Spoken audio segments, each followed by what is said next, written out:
कधी कधी दुपारी किंवा रात्रीच्या स्वयंपाकाचा आपल्याला कंटाळा येतो, पण त्यावेळेला आपल्याला भूकसुद्धा लागलेली असते आणि असं वाटतं की काहीतरी झटपट खमंग बनवून खावं।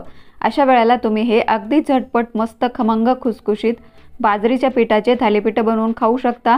हे खूप झटपट तयार होतात आणि खूप टेस्टी लागतात। अगदी बाजरीच्या भाकरी न खाणारे सुद्धा हे थालीपीठ आवडीने खातात।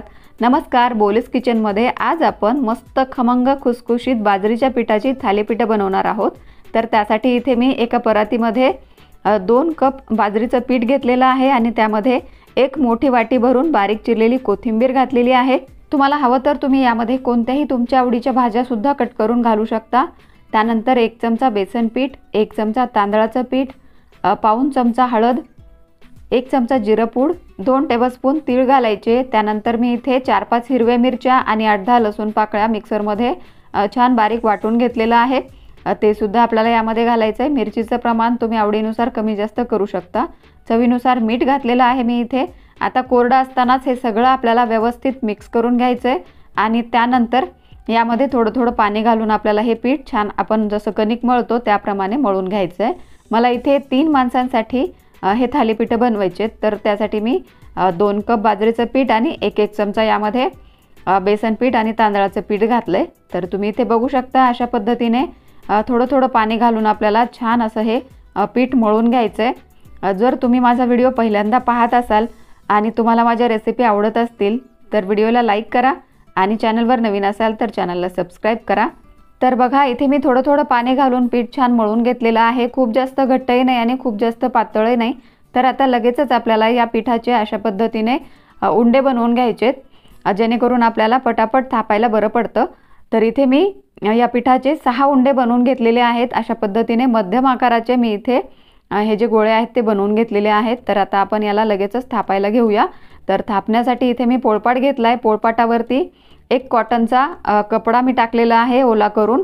त्यावरती आपल्याला हा पिठाचा उंडा ठेवायचा आहे आणि अशा पद्धतीने हात ओला करूनच आपल्याला हे जे थालीपीठ आहे ते थापून घ्यायचं आहे। तुम्ही बघू शकता अशा पद्धतीने पुन्हा हात आपल्याला पाण्यामध्ये बुडवायचा आहे आणि हे जे थालीपीठ आहे ते छान असं मस्त पातळ आपल्याला थापून घ्यायचं आहे। जेवढं आपण याला पातळ थापू तेवढं हे मस्त असं छान कुरकुरीत होतं, खुसखुशीत होतं। तर तुम्ही इथे बघू शकता याला मी 5 होल सुद्धा बनवलेले आहेत तेल लावण्यासाठी किंवा तेल टाकण्यासाठी।